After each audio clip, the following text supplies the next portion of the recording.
Hello everyone यही class रे आज आम परोक्ष गणतंत्र कौन 2 मार्क प्रश्नर उत्तर को आलोचना करबा। यह हेउची प्रश्नर उत्तर। यही प्रश्नर उत्तर को तुमको भल भाव में बुझाई देबी जद्वारा यही प्रश्नर उत्तर को घोषिबा को पड़िबो नाही। बुझिपारिल यही क्लास रो नोट तुम आमर टेलीग्राम ग्रुप रे पाइजिबो। मो प्रथमे जहाँ कहूची सुन एवं जो वर्ड गुडी को अंडरलाइन करूची ताकू देख तापर तुम यही प्रश्नर उत्तर को प्रैक्टिस करिबो देखिबो तमर उत्तर शीघ्र मन रहिबो। बुझिपारिल ताहले चलो क्लास को आरंभ करिबा। गणतंत्र शासन व्यवस्था को केते भाग में विभक्त करा जायछि? गणतंत्र शासन व्यवस्था को 2 भाग में विभक्त करा जायछि। गोटे हेउछि प्रत्यक्ष गणतंत्र एवं आउ गोटे हेउछि परोक्ष गणतंत्र। परोक्ष गणतंत्र को प्रतिनिधिमूलक गणतंत्र कुहा जाए। कारण देख परोक्ष गणतंत्र शासन व्यवस्था लोकमानक द्वारा निर्वाचित होइथिबा प्रतिनिधि मानक द्वारा कार्यकारी होइथाय। यही परोक्ष गणतंत्र शासन व्यवस्था लोकमानक द्वारा निर्वाचित होइथिबा प्रतिनिधि मानक द्वारा कार्यकारी होइथाय। सेथिपई परोक्ष गणतंत्र को प्रतिनिधिमूलक गणतंत्र कुहा जाए।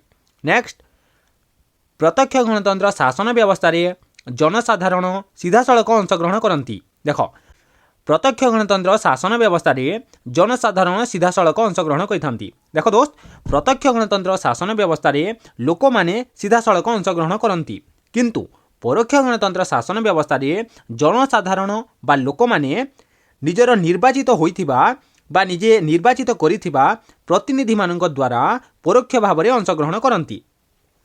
परोक्ष गणतंत्र शासन व्यवस्था पृथ्वीर बड़ बड़ देश गुड़िक देखा मिले। आम पृथ्वी रे जो बड़ बड़ देश रही से बड़ बड़ देश में आम परोक्ष गणतंत्र शासन व्यवस्था देखा पाई था। युक्तराष्ट्र America, Great Britain, Bharat, Japan प्रभृति यही भली देश गुड़िक आम परोक्ष गणतंत्र शासन व्यवस्था देखा पाई था। बुझिल आम भारत में परोक्ष गणतंत्र शासन व्यवस्था देखा जाए। ओके यही प्रश्न इंटरनल परीक्षा रे आसिले उत्तर कौन लिख 2टी पैराग्राफ रे यही उत्तर को लिख। प्रथम पैराग्राफ रे कौन लिख जो गणतांत्रिक शासन व्यवस्था रे जनसाधारण सरकारी बा राजनैतिक क्षमता लाभ और शासन परिचालन रे सीधासळख अंशग्रहण न करी निजर निर्वाचित प्रतिनिधि मानक द्वारा परोक्ष भाव अंशग्रहण करती ताहाकू परोक्ष गणतंत्र कुहा जाए।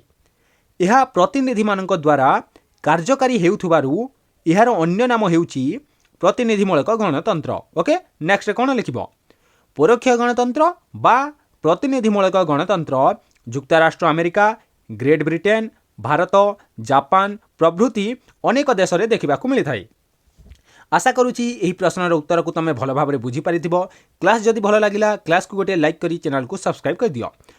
परवर्ती क्लास रे आम प्रत्यक्ष गणतंत्र कौन 2 मार्क प्रश्नर उत्तर को आलोचना करबा। ओके एवं प्रत्यक्ष गणतंत्र कौन 2 मार्क प्रश्नर उत्तर जदि तुम देखी ना हो यही वीडियो रे क्लिक करी देखि नियो।